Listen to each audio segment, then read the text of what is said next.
So, magandang umaga, tanghali at gabi sa inyong lahat ng nakikinig ng audio record na ito. Ang Bible verse natin for today is Proverbs chapter 15 verse 15. Ang sabi dito, lahat ng araw ng mahirap ay puno ng pakikipagbaka, ngunit ang masayahin, saganang piging ang kagaya.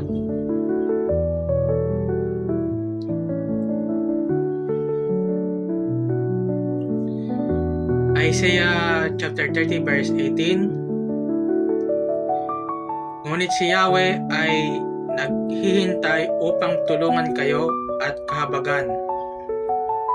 Sapagkat si Yahweh ay Diyos na makatarungan, mapalad ang lahat na nagtitiwala sa Kanya.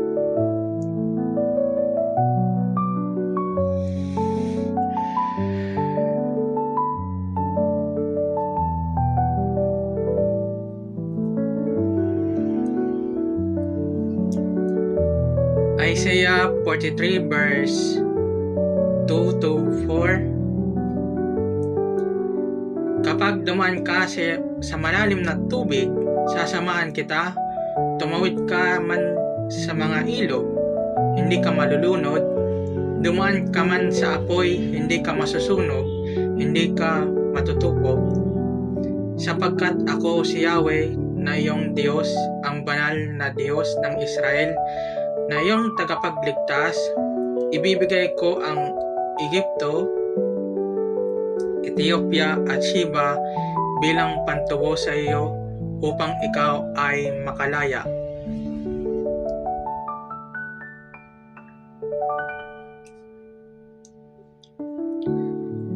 Psalm 62 verse 2 to 6.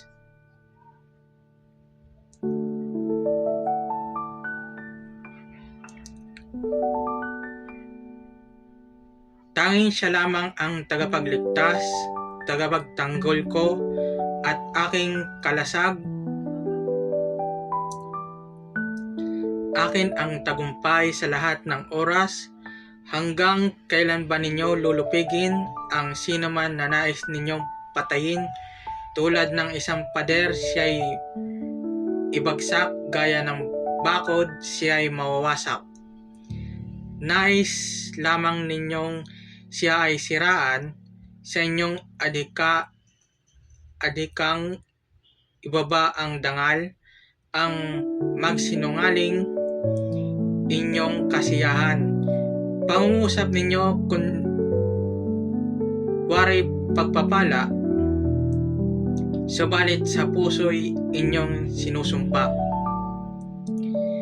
Tanging sa Diyos lang ako umaasa, ang aking pag-asa'y tanging nasa Kanya. Tanging siya lamang ang tagapagligtas, tagapagtanggol ko at aking kalasag. Akin ang tagumpay sa lahat ng oras.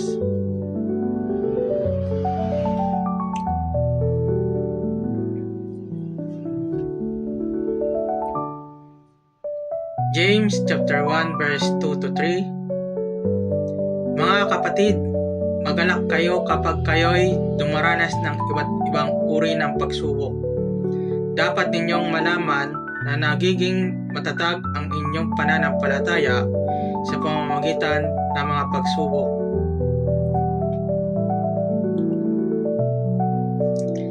So, yun lamang po ang Bible verse natin for today. Maraming pong salamat sa pakikinig. Paki-share, like, and support, and repost na rin po itong audio record na ito. Maraming pong salamat. Yun lamang po, and God bless.